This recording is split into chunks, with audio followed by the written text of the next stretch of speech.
apriamo questa edizione del nostro telegiornale con i grandi festeggiamenti in corso in questo momento a Udine, in Borgo Stazione, il quartiere degli immigrati del capoluogo friulano, per la vittoria del Marocco sul Portogallo a Qatar 2022. 1-0, risultato finale che consente agli africani di raggiungere lo storico traguardo delle semifinali del campionato del mondo di calcio.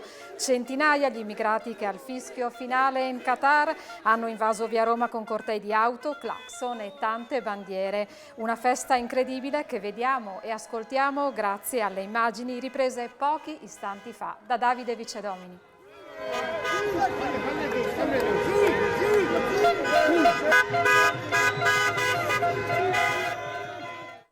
Voltiamo adesso pagina, celebrata oggi la giornata del volontariato della protezione civile.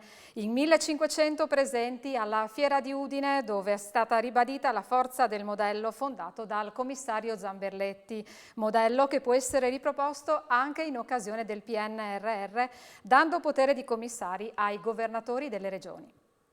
Oltre 1 migliaio di giacche gialle e blu è l'onda umana dell'esercito di volontari, quelli della protezione civile del Friuli Venezia Giulia. È la giornata del ringraziamento per chi opera ogni giorno sul territorio e non solo per, come dice lo slogan, prevenire il prevedibile e proteggere dall'imprevedibile.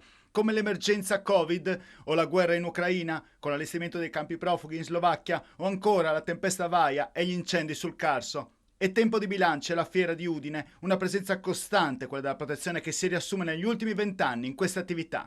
Si è investito in opere di protezione del territorio 1 miliardo di euro, realizzando circa 4.500 cantieri. Il modello è quello dell'autonomia sperimentato con il commissario Zamberletti ai tempi del terremoto. Quel modello è ancora attuale, può essere attuato anche in tempi di PNRR. Io mi auguro che l'esperienza che anche in questa regione si è svolta con Vaia e che parte dall'esperienza del terremoto spinga il governo a nominare i presidenti delle regioni commissari straordinari. A celebrare i volontari oggi anche una nutrita schiera di parlamentari, a portare il saluto del governo al ministro Luca Ciriani. Quello che serve è un sistema di protezione civile integrato a livello locale, regionale e nazionale, serve un ruolo più forte della protezione civile e serve però che i valori della protezione civile, cioè la tutela e la prevenzione, siano patrimonio di tutti i cittadini. E nella giornata del ringraziamento un pensiero è andato alla volontaria morta durante l'incendio del Carso, Elena Loduca, alla quale è stato dedicato una targa, con una targa il nuovo polo formativo della protezione civile. A ricevere la targa è stato il marito Gianluca Quercig, che ai nostri microfoni chiede di ripensare la sicurezza anche per i volontari. Per noi logicamente è un onore, un motivo di orgoglio sicuramente. Quello che è successo è una cosa quasi imprevedibile. Quello che mi auguro è che il mondo del volontariato ci pensi un po' su. Scusate l'emozione, ma ci tengo che diventi un motivo di utilizzo di quella che è stata la situazione per poter lavorare in sicurezza. Lavorare in sicurezza penso che sia una cosa possibile, anche se gli eventi non sempre possono essere prevedibili. Abbiamo gli strumenti per lavorare in sicurezza, dobbiamo tutti quanti cercare di farlo. Ecco, io ci tengo che tutti quanti pensino a questo, in nome di Elena. Questo però è fondamentale anche per fare in modo, visto che c'è il polo formativo, fare in modo di formare tanti giovani che si avvicinino a questo volontariato, servono. Sicuramente, anche perché non per niente è stato intitolato alla Elena, proprio perché lei ci ha sempre tenuto alla formazione, a quello che vuol dire fare formazione e a quello che vuol dire lavorare in sicurezza. E questo è importantissimo, tutti quanti lo devono tenere a mente. La pagina politica adesso, nessuno strappo con la Lega. Il presidente Fedriga precisa quanto pubblicato oggi sui giornali, conferma che sta lavorando a una lista con il suo nome e anticipa che per le elezioni di primavera in regione ci si sta orientando a mantenere i seggi aperti 2 giorni, la domenica e il lunedì mattina. Non c'è nessuno strappo, molti governatori hanno fatto le loro liste civiche durante le elezioni amministrative, penso al Veneto con Luca Zaia, penso a Fontana in Lombardia, penso a Toti in Liguria. Quindi io sono della Lega, rimango della Lega e sono candidato presidente non di una lista ma di una coalizione. Fedriga ha anche precisato le prossime tappe della lista che presenterà alle regionali con il suo nome. Prenderò ancora qualche settimana prima di fare la lista, saranno decisi da me in persona le varie liste, spero di avere una rappresentanza di tutto il territorio, ovviamente di tutta un'area che guarda al centro-destra, ma la lista vuole essere qualcosa di integrativo alla coalizione, non di alternativo a forze politiche della coalizione, e quindi magari ci sono degli elettori che sulle elezioni nazionali si rispecchiano in altre forze politiche, non quelle di centrodestra, ma hanno apprezzato la nostra azione amministrativa. Elezione a maggio? 1 o 2 giorni? Le elezioni dobbiamo ancora decidere, abbiamo una finestra di tempo che è tra aprile e maggio. Stiamo ipotizzando di fare il giorno e mezzo di voto, così da uniformarci a livello nazionale, ma soprattutto dare più opportunità alle persone di partecipare alla tornata elettorale. Penso che più persone vadano al voto, più un successo democratico. E il Movimento 5 Stelle ha presentato stamattina i 10 punti del programma con il quale si presenterà alle prossime elezioni regionali. In videocollegamento anche Giuseppe Conte, presente l'ex ministro Stefano Patuanelli. Rilancio della sanità pubblica, con più pubblico, prevenzione e meno interferenza dei partiti, no al ritorno delle province elettive, riqualificazione delle infrastrutture esistenti e contrarietà alle opere inutili, sviluppo economico sostenibile e azzeramento dell'IRAP, transizione energetica, obiettivo 100% rinnovabili e ancora contrasto a cambiamenti climatici, inquinamento e consumo di suolo, valorizzazione della montagna, lotta all'abbandono scolastico e al disagio giovanile, rilancio dell'occupazione e interventi per il sociale e la famiglia. Sono i 10 macro temi che il Movimento 5 Stelle mette al centro della propria azione politica in vista delle elezioni regionali in Friuli Venezia Giulia in programma nel 2023.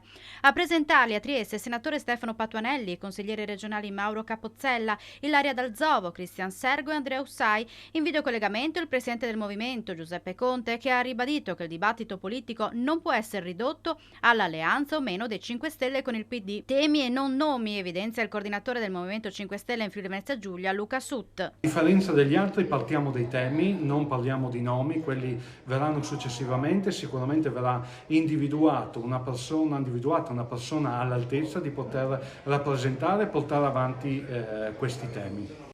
E a margine dell'incontro Stefano Patuanelli ha spiegato perché non può candidarsi alla presidenza della regione la prossima primavera. Sono al mio secondo mandato, ha detto, le nostre regole non prevedono il passaggio di carica da un'elezione all'altra. Ho l'onore di essere stato rieletto al Senato e svolgo nell'interesse pubblico dei cittadini nel modo migliore possibile il mio ruolo attuale. Passiamo adesso alla cronaca. È di 2 persone rimaste gravemente ferite il bilancio di un incidente stradale accaduto nel primo pomeriggio di oggi in via Domanins a Castions di Zoppola.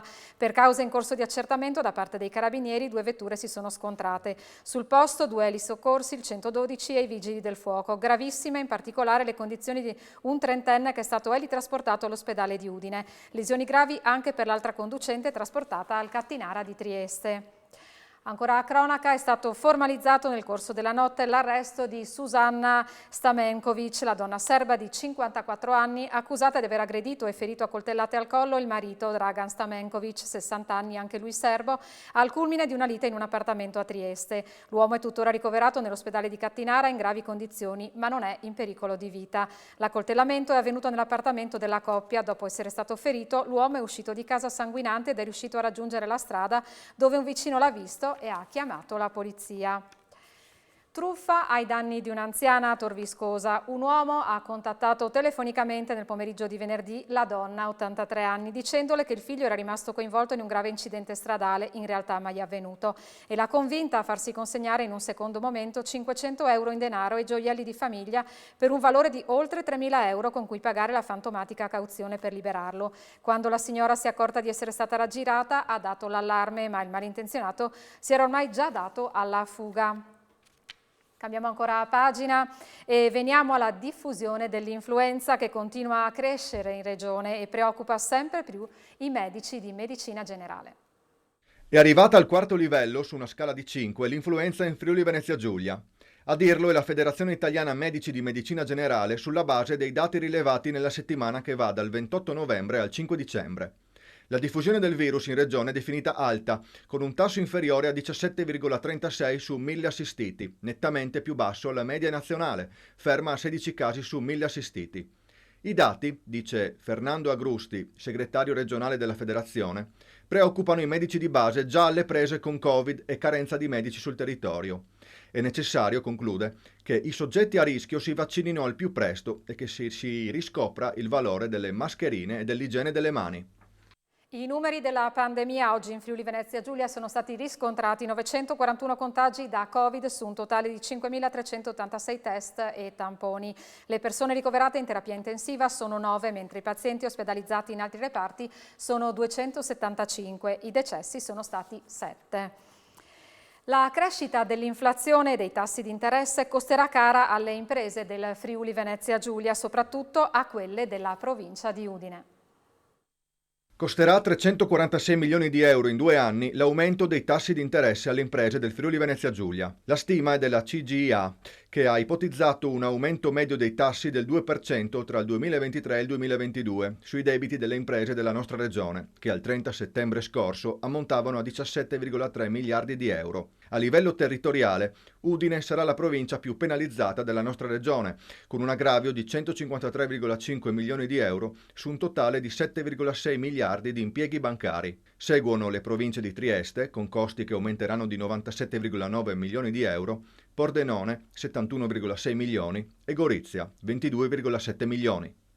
Sport, è giunta a Udine la torcia olimpica dell'EIOF, il Festival Olimpico della Gioventù Europea. Oltre 2.000 partecipanti attesi in Friuli Venezia Giulia dal 21 al 28 gennaio e si sfideranno in oltre 100 competizioni.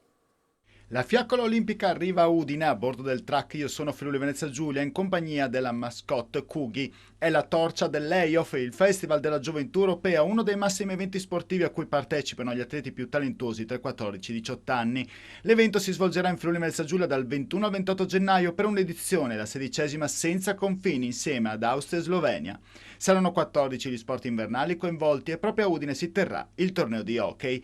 Attesi in regione 2.300 partecipanti, di cui 1.300 atleti provenienti da 47 nazioni europee, 109 le competizioni sportive in calendario. Grande evento, grande occasione anche di promozione proprio della nostra regione e devo dire che è l'ennesimo grande evento che la nostra regione sta ospitando in questi ultimi periodi. È un modo per far conoscere questo evento importante a tantissimi appassionati sportivi, ma non solo, perché sarà un momento di socializzazione, un momento di festa e un momento anche di arricchimento, visto che siamo sotto le festività del Natale, un modo per godere la città di Udine in tutta la sua bellezza. Stiamo finendo i lavori, siamo in fase di completamento di tutte le nostre strutture, di riammodernamento, di messa a norma e quindi siamo pronti. Udinese sconfitta oggi in amichevole dal West Ham, finita 1-3 per i londinesi che hanno ribaltato lo svantaggio iniziale firmato da Pereira di Benrama. Lanzini e Antonio i gol degli Hammers. Prossimo test in vista della ripresa del campionato per i bianconeri, sabato 17 ancora al Friuli contro l'Athletic Bilbao.